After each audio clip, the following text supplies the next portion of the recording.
1 2 3 sound check. कैसे हो मेरे प्यारे बच्चों, क्या हाल चाल है। इलेक्ट्रिक पोटेंशियल एंड कैपेसिटेंस का अगला क्लास हमारी कौन सी है, नंबर 5। अब तक हमने क्या पढ़ लिया, अब तक हमने पढ़ लिया पोटेंशियल क्या होता है, potential due to point charge हमने पढ़ लिया, ठीक है। Potential due to electric dipole हमने पढ़ लिया, रिलेशन बिटवीन इलेक्ट्रिक फील्ड और पोटेंशियल भी हमने पढ़ लिया। आज हम पढ़ने वाले हैं बड़ा ही इंपॉर्टेंट टॉपिक है जिसका नाम है इक्वी पोटेंशियल सरफेस। क्या नाम है, इक्वी पोटेंशियल सरफेस। अब बताओ इससे इजी फिजिक्स क्या होगी। इक्वी मतलब इक्वल, पोटेंशियल मतलब पोटेंशियल, सरफेस मतलब सरफेस, यानी ऐसी सरफेस जिसके हर पॉइंट पे कैसा हो, पोटेंशियल इक्वल हो। जिसके ऐसी सरफेस चार्ज के अराउंड जिसके हर पॉइंट पे आपका मिलने वाला पोटेंशियल क्या हो, इक्वल हो, उसे क्या बोलते हैं, इक्वी पोटेंशियल सरफेस। ठीक है। तो आप देखो क्या लिखा हुआ है, surface with the same electric potential at every point is term as equipotential surface. अब मैं आपको थोड़ा सा इसको और ज्यादा एक्सप्लेन करता हूं ताकि आपके दिमाग में फिट बैठ जाए। ठीक है। अब इसके लिए हमें क्या पता होना चाहिए, हमें ये पता होना चाहिए कि एक पॉइंट चार्ज से r डिस्टेंस पे कितना पोटेंशियल बनता है, जिसका फॉर्मूला क्या है, KQ/R। याद करो इलेक्ट्रिक फील्ड में r² आता है और यहां पे कितना आएगा पोटेंशियल में, केवल r आएगा। तो सपोज मेरे पास एक पॉजिटिव चार्ज है फॉर एग्जाम्पल, और इससे r डिस्टेंस पे मैंने एक पॉइंट ले लिया। ठीक है। अच्छा ऐसा करता हूं मैं एक स्फीयर ही सर्कल ड्रॉ कर लेता हूं। ये मैंने एक r रेडियस का सर्कल ड्रॉ कर लिया, समझ गए, ये आपका रेडियस हो गया। अब इससे r डिस्टेंस पे एक पॉइंट है, वहां का अगर मैं आपसे पूछूं कि कितना पोटेंशियल होगा, तो इस पॉइंट का पोटेंशियल होगा k, चार्ज की value q divide by r।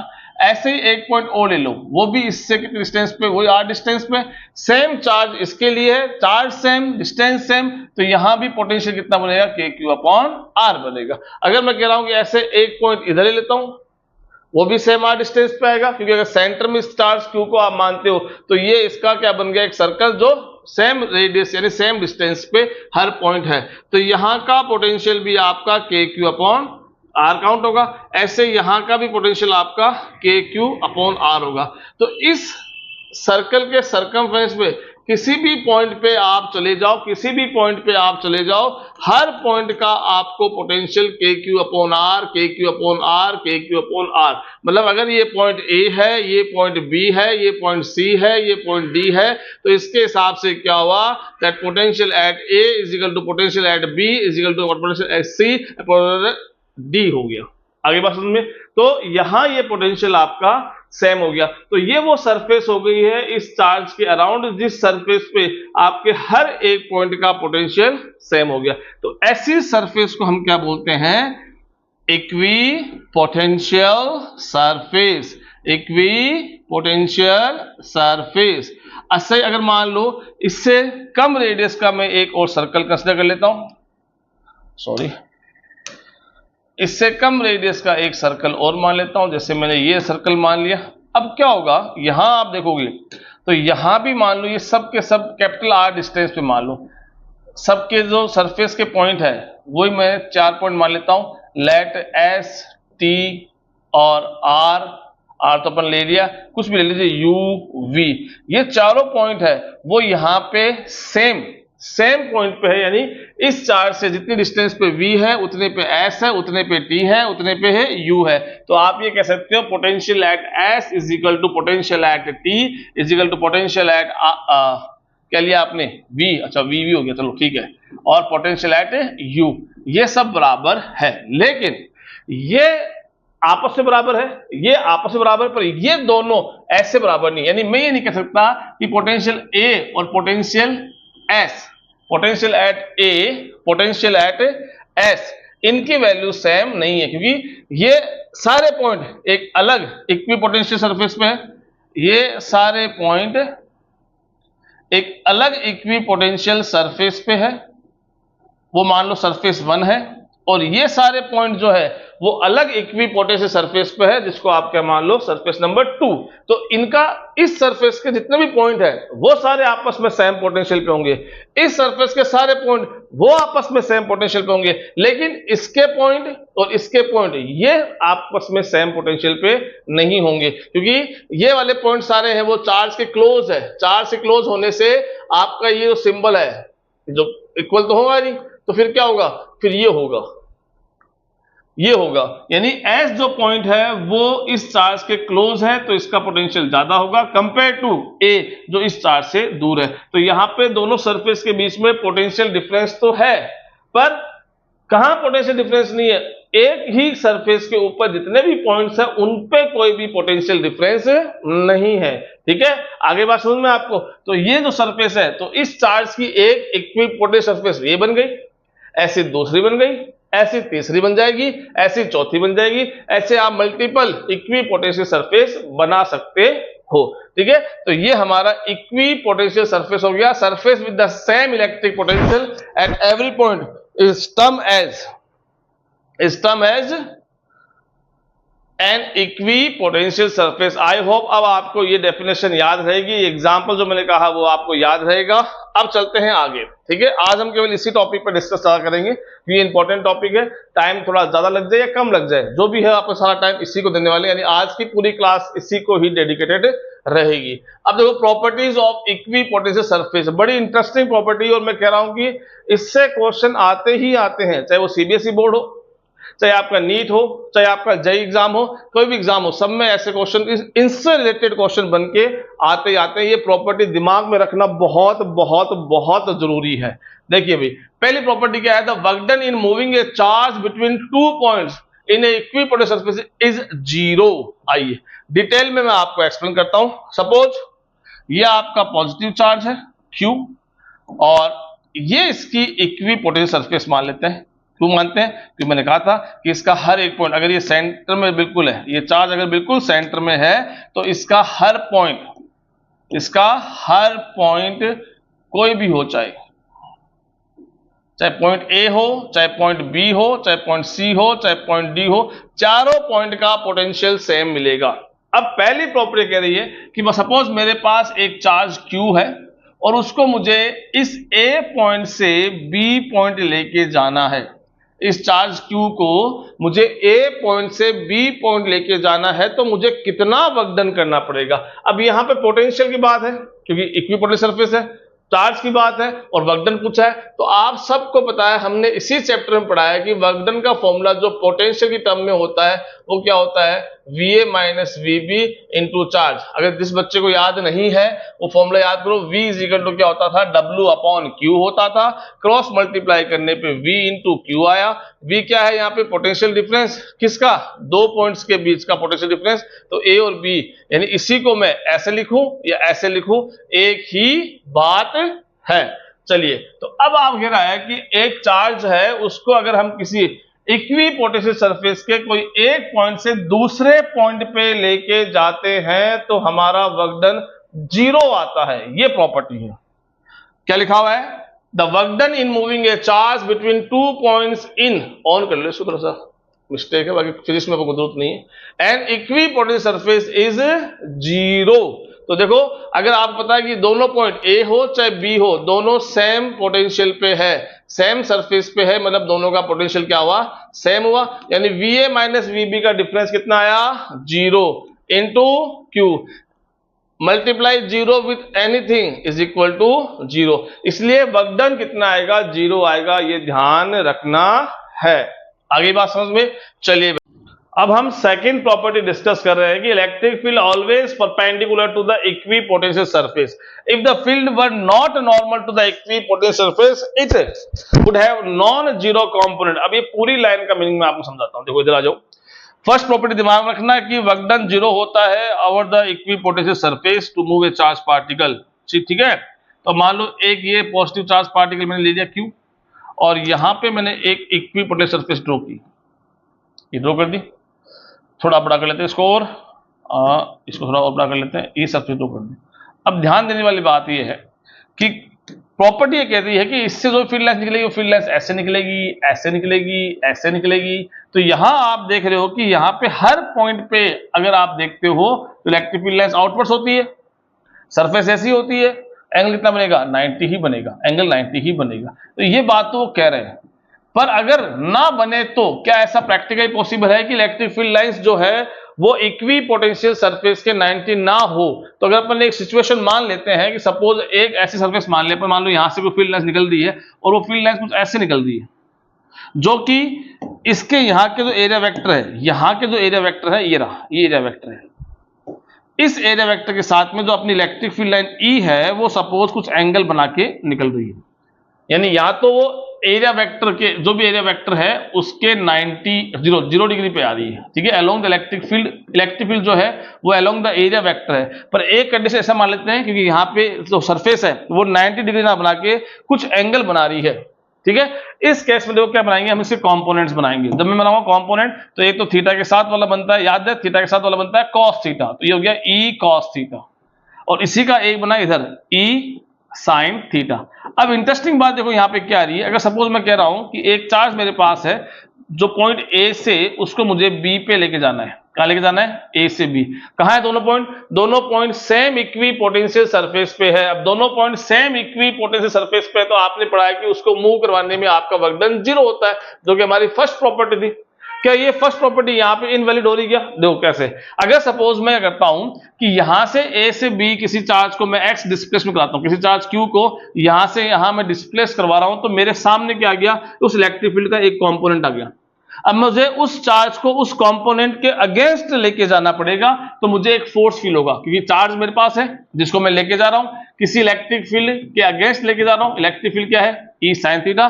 तो मुझे क्या करना पड़ेगा, फोर्स का फॉर्मूला याद करो, F = QE होता है। तो मुझे फोर्स लगाना पड़ेगा, और जब आप फोर्स लगा रहे हो किसी चीज को डिस्प्लेस करने में, अगर आप फोर्स लगा रहे हो किसी चीज को डिस्प्लेस करने में, यानी आपको वर्क डन करना पड़ेगा। जबकि पहली प्रॉपर्टी हमने क्या पढ़ी थी कि over on equi potential surface आपका वर्क डन 0 काउंट होना चाहिए। तो इसका मतलब या तो पहली प्रॉपर्टी गड़बड़ है या ये प्रॉपर्टी गड़बड़ है।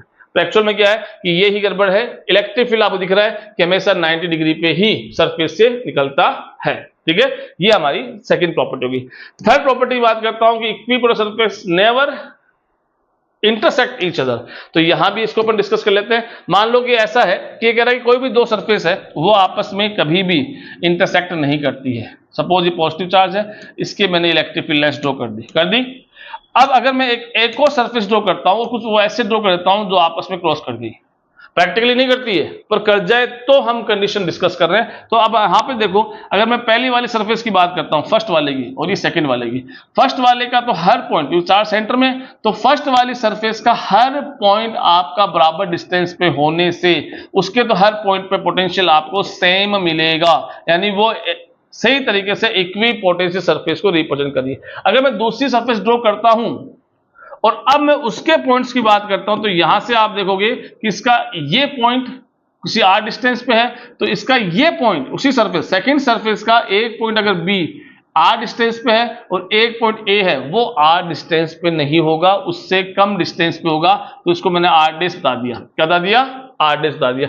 अब जब डिस्टेंस सेम नहीं है दोनों पॉइंट की चार्ज से, तो वहां पोटेंशियल भी आपको सेम नहीं मिलेगा। पोटेंशियल सेम नहीं मिलेगा यानी a का पोटेंशियल b के बराबर नहीं है, और जब पोटेंशियल बराबर नहीं है तो वो सरफेस इक्वी पोटेंशियल सरफेस नहीं है, यानी या तो वो इंटरसेक्ट नहीं करेगी तो फिर वो इक्वी पोटेंशियल सरफेस नहीं होगी, ठीक है। ये आपकी सेकंड प्रॉपर्टी होगी। अब फोर्थ वाले पे आते हैं। The spacing between equipotential surface enable us to identify region of strong and the weak electric field.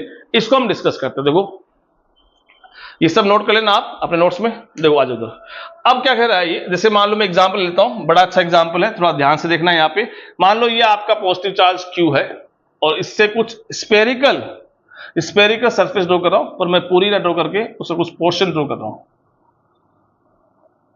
और आप देख रहे हो कि इनके बीच का गैप बढ़ा रहा हूं मैं। आप देखना यहाँ पे, सपोज मैं सरफेस ले रहा हूं, इसका 10 वोल्ट है, इसका लेट मतलब इसके हर पॉइंट पे जो भी पोटेंशियल है वो सबका 10 वोल्ट है, यानी ये इक्वी पोटेंशियल सरफेस है। फिर दूसरे वाले के हर पॉइंट का पोटेंशियल 8 वोल्ट है, तीसरे वाले का लेट 6 वोल्ट है, फिर 4 वोल्ट है और फिर 2 वोल्ट मान लो। आप देख रहे हो कि सब्सिक्वेंट जो सरफेसेस है उनके बीच का जो गैप है, जो पोटेंशियल डिफरेंस है, वो मैंने कितना लिया है 2 वोल्ट, यानी हर बार कितना लिया मैंने कांस्टेंट वाली चीज सिलेक्ट की है। और जब मैंने इनको कांस्टेंट वाली सिलेक्ट की है तो मैं क्या देख रहा हूं कि इनका पोटेंशियल तो कांस्टेंट है, डिफरेंस जो है वो तो कांस्टेंट है, लेकिन गैप जो है वो बढ़ता जा रहा है। इसका रीजन क्या है? इसका रीजन क्या है कि आपने ये वाला रिलेशन पढ़ा है इसी क्लास में, इसी क्लास मतलब इसी चैप्टर में, E is equal to dV upon dr।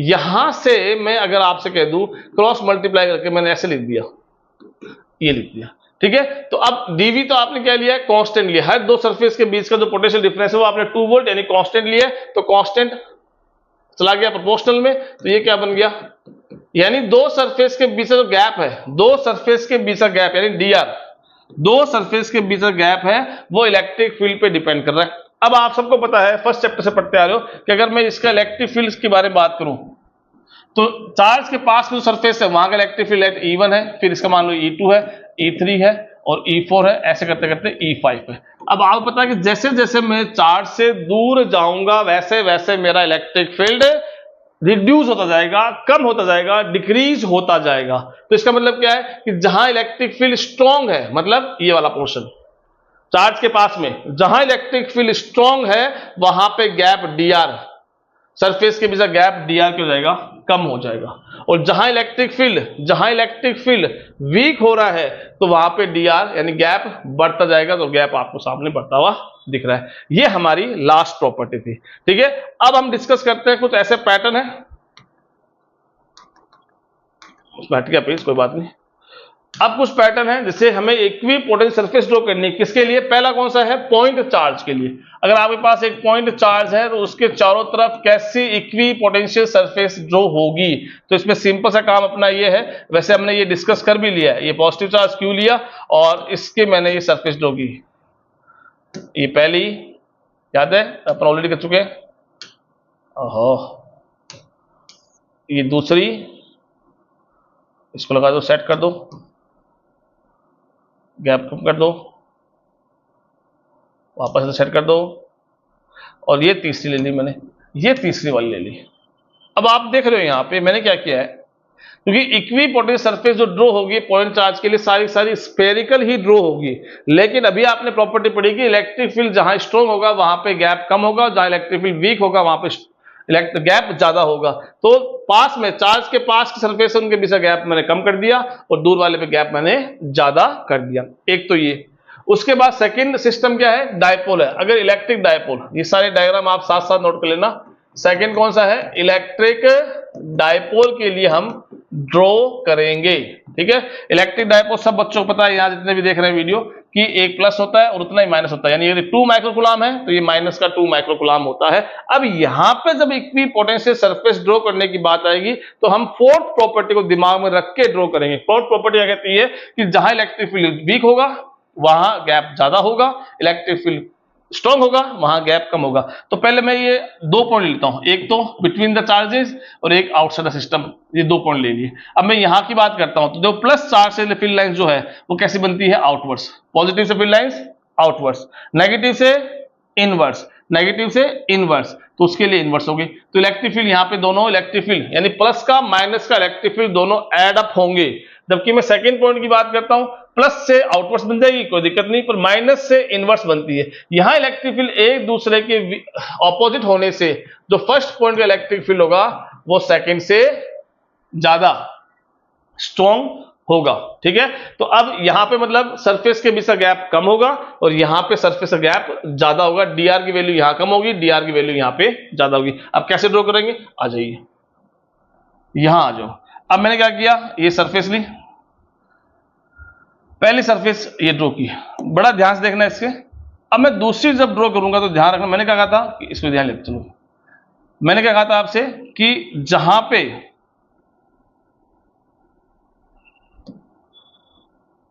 पे strong between the first point पर जहां पे स्ट्रॉन्ग इलेक्ट्रिक फील्ड होगा उन्हीं दो सरफेस का गैप कम हो गया है, और जहां इलेक्ट्रिक फील्ड वीक होगा तो उन्हीं दो सरफेस के बीच का गैप क्या हो गया? बढ़ गया हो गया। सिमिलरली यहां मैं ड्रॉ करता हूं, यहां ड्रॉ करता हूं, तो यहां भी आप ध्यान देना, ये ड्रॉ किया, फिर दूसरा ये ड्रॉ किया,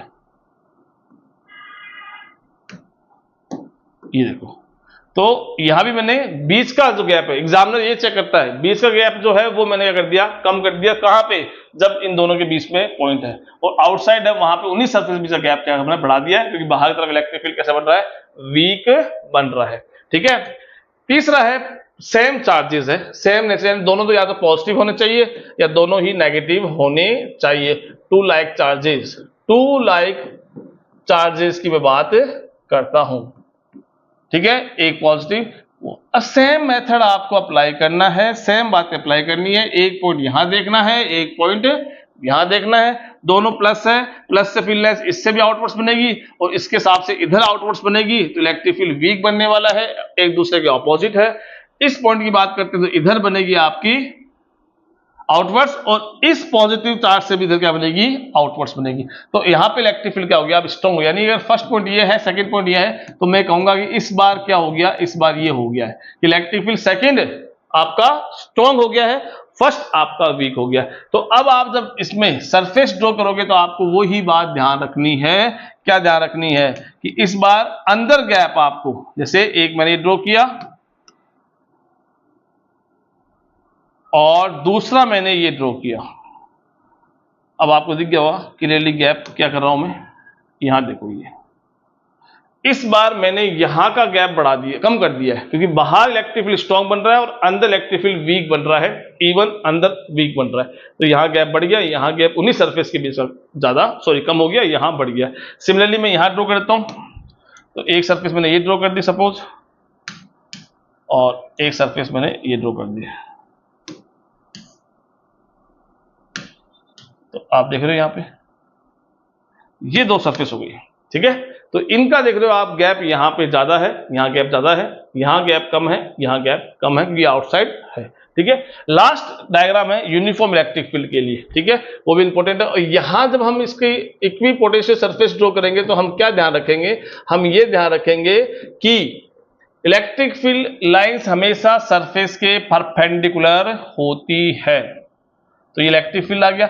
यूनिफॉर्म इलेक्ट्रिक फील्ड का डायग्राम सब बच्चों को आता है मेरे ख्याल में कि पैरेलल लाइंस हमें ड्रॉ करनी पड़ती है। वो पैरेलल लाइंस क्या रिप्रेजेंट करती है, यूनिफॉर्म इलेक्ट्रिक फील्ड को रिप्रेजेंट करती है। चलिए भाई, अब यहां पे सरफेस ड्रॉ करता हूं, तो प्रॉपर्टी कहती है इलेक्ट्रिक फील्ड लाइंस हमेशा सरफेस के 90 डिग्री होनी चाहिए। तो अगर मैंने यहां पे ड्रॉ किया, ये सरफेस ड्रॉ की, अब ये जो सरफेस मैंने ड्रॉ की है ये इलेक्ट्रिक फील्ड के साथ हर पॉइंट पे 90 बना रही। ऐसे मैं दूसरी ड्रॉ करूंगा तो वो भी हर के साथ 90 एंगल बनाएगी। अच्छा, यहां यूनिफॉर्म इलेक्ट्रिक फील्ड में क्या होता है कि हर एक पॉइंट का इलेक्ट्रिक फील्ड सेम होता है, यहां हो चाहे यहां हो। यानी यहां पे वो नहीं है इलेक्ट्रिक फील्ड पहले वीक था फिर स्ट्रॉन्ग है, यानी फोर्थ प्रॉपर्टी यहां काम नहीं आने वाली। यहां पे आपकी फर्स्ट वाली प्रॉपर्टी ही, सॉरी सेकंड थी क्या, हाँ जो भी थी 90 वाली, वो काम आने वाली है। तो जितना गैप यहां होगा उतना ही गैप अगले दो में होगा, क्योंकि जितना इलेक्ट्रिक फील्ड यहां बना हुआ है उतना इलेक्ट्रिक फील्ड यहां बना हुआ है। इलेक्ट्रिक फील्ड 0 हो गया तो आपका जो dr है वो क्या हो गया, सेम हो गया।